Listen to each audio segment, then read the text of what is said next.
Check this out. It's the 1940s equivalent of a private jet. The Havilland Dove, a versatile and reliable aircraft, played a significant role in post-World War II aviation.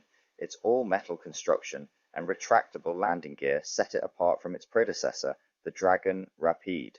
The Dove's versatility extended beyond passenger transport, finding roles in communication, executive transport, aerial surveys, and medical evacuations.